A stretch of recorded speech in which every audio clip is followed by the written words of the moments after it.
1420만 도민을 대표하는 전국 최대 지방의회, 경기도의회. 결산 키워드를 소개합니다.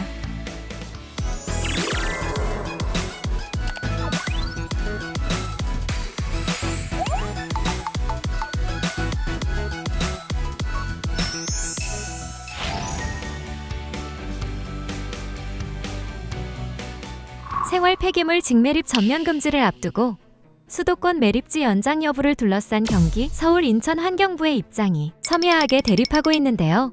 노후화된 기존 소각시설이 제 기능을 하지 못하고 있는 상황에서 자원회수시설 설치 필요성이 대두되고 있습니다.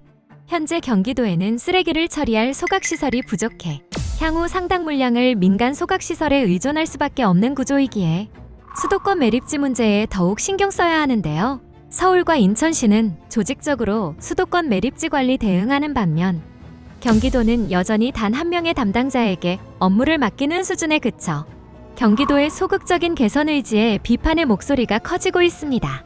김시용 의원은 관련 토론회의 좌장을 맡아 생활 폐기물은 원칙적으로 발생지에서 처리해야 한다며 수도권 매립지 종료가 임박한 만큼 이제라도 단기적 처방을 넘어 장기적 비전과 주민이 체감할 수 있는 정책이 필요하다고 강조했습니다. 지속 가능한 환경을 위한 해법, 경기도의회가 도내 쓰레기 문제 해결에 적극적으로 나서겠습니다.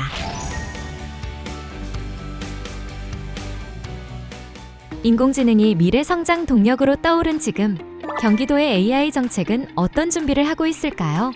최근 인공지능이 의료, 교통, 금융, 공공서비스 등 일상과 밀접한 분야에 빠르게 적용되고 있어 이에 따라 시스템 오류, 데이터 편향, 알고리즘 불투명성, 개인정보 침해 등 다양한 위험이 현실화되고 있는데요. 경기도의회가 경기도 인공지능 안전과 신뢰 기반 조성 조례를 통해 도정 전반의 인공지능 도입과 활용 준비도를 점검하기 위한 첫걸음을 내디뎠습니다. 기술 발전 속도에 맞춰 제도적인 안전장치를 마련하고 경기도의 AI국 신설 등 선제적이고 실효성 있는 정책 추진의 기반을 마련했습니다.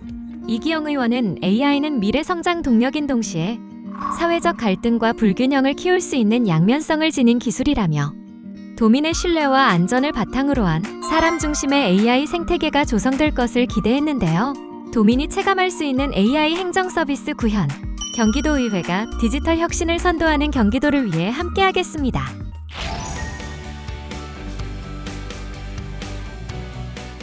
경기도의 살림, 재정관리는 어떻게 진행되고 있을까요?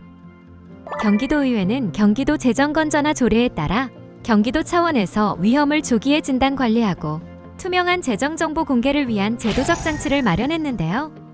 2025년 경기도의 세입 추계 부실과 확장 재정 기조로 인한 경기도 재정 운영의 불안전성이 커지는 점을 확인했습니다.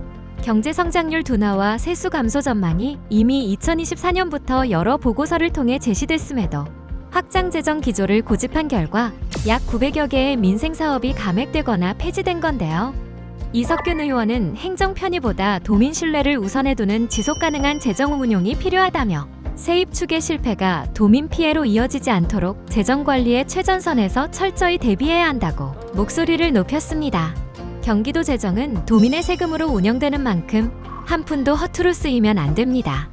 경기도의 지속 가능한 재정 체계를 위해 경기도의회가 앞장서겠습니다.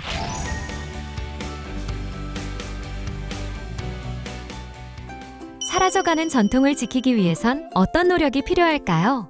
김장은 오랜 세월 우리 민족 고유의 식문화로서 공동체성과 나눔 정신을 상징하며 2013년 유네스코 인류무형문화유산으로 등재될 만큼 그 가치를 세계적으로 인정받고 있는데요. 하지만 핵가족화와 도시화로 인해 김장 문화가 약화되면서 전통 계승의 위기가 대두되고 있습니다. 이에 경기도의회가 전국 최초로 김장 문화 활성화 및 지원 조례를 통해 김장 문화를 제도적으로 보존 계승할 수 있는 새로운 길을 열었는데요. 조례에 따라 전통 김장 문화를 지역 자산으로 발전시키고 각종 교육 체험 프로그램을 비롯한 다양한 지원 사업을 추진할 수 있는 기반을 마련했습니다. 김미리 의원은 김장은 먹거리를 마련하는 행위를 넘어 공동체 정신을 되살리는 소중한 문화유산이라고 강조했는데요. 경기도의회는 전통의 가치를 지키고 알리기 위해 노력하겠습니다. 영아 시기 문화예술 경험은 전 생애에 있어 큰 자산이 될 수 있습니다. 그동안 영아를 대상으로 한 정책은 보호와 돌봄에 머물러 문화향유라는 권리 차원의 접근은 상대적으로 부족했는데요. 경기도 영아 문화향유 환경 조성 지원 조례에 따라 36개월 미만 영아의 문화향유권을 보장하고 유무형적인 환경을 조성할 근거를 마련했습니다. 또한 관련 주제의 토론회를 통해 지속 가능한 영아 문화향유 환경 조성에 대한 필요성을 확인했는데요. 토론회 좌장을 맡은 조미자 의원은 영아들의 문화 경험이 그들의 정서적, 인지적 발달에 중요한 밑거름이 된다는 점을 다시 한번 확인하는 시간이었다고 소회를 전했습니다. 영아의 문화향유권을 보장하고 이를 위한 다양한 투자와 지원을 확대하기 위해 경기도의회가 앞장서겠습니다. 경기도민만을 생각하는 경기도의회. 2026년에도 경기도민을 위해 최선을 다하겠습니다.